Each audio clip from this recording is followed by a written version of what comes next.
Hey, what's good everybody? It's Lance again, and I'm here to come at you with another movie review. Today I'm going to review the newest war drama, or just war film in general, 12 Strong, the declassified story of the Horse Soldiers, starring Chris Hemsworth, Michael Shannon, and Michael Pena.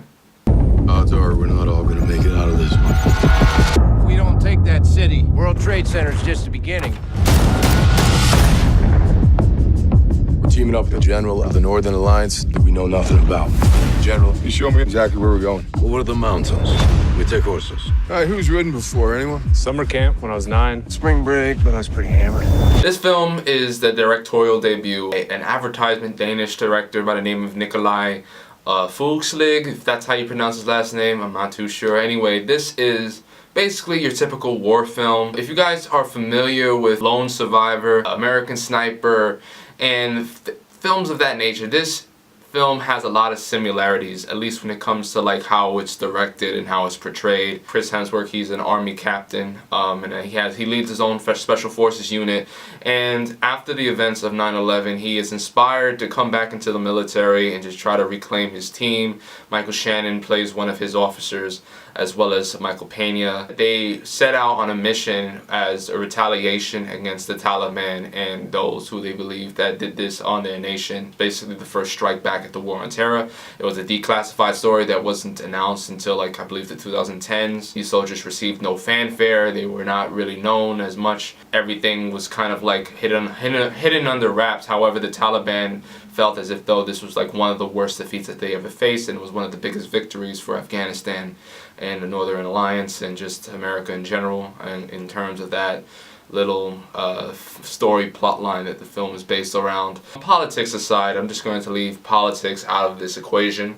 I'm not going to mention anything like of that nature. You can have your own opinions on what happened or whatever, and I can have my own, but I'm just going to leave that out of here.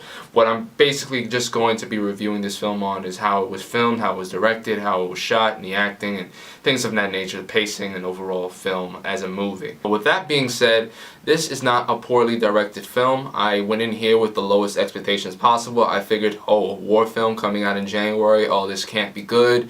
You know what I mean? Even if you have great actors like Chris Hemsworth, who's basically like a movie star. He is a leading man, and he shows it again in this film.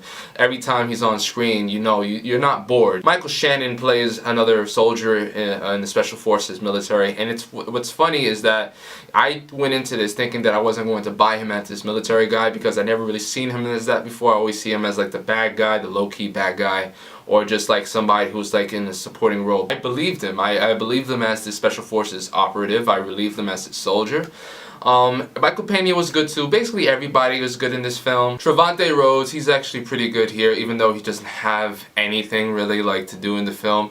His whole arc is just basically befriending this smaller kid who's a member of the Northern Alliance, and basically he just befriends them, and that's like the whole little thing that they have going on. One of the biggest problems of the film is the fact that you don't have a lot of character development besides like some of the 3 people in the film. Besides Chris Hemsworth, besides Michael Shannon, and besides Michael Pena, you don't get to see anybody else's backstory, anybody else's home life, who are their relatives, who are their wives. You don't get to see anybody else, but you just get to see at least Chris Hemsworth, Michael Shannon, and Michael Pena's families. There's not a lot of character development, so you're not going to find yourself caring about everybody equally. As far as the action and battle sequences go, this is some top-notch stuff. I mean, it's not anything mind-blowing, it's not anything like crazy unique or just like out of the box, but what it is that it's good enough to be considered competent directing when it comes to like battle sequences. It's just nothing mind-blowing. It's kind of just like fine. It's not nothing that you would like write home about and be like, oh my god. Like there's no one-take tracking shots of just like Chris Hemsworth going through the battlefield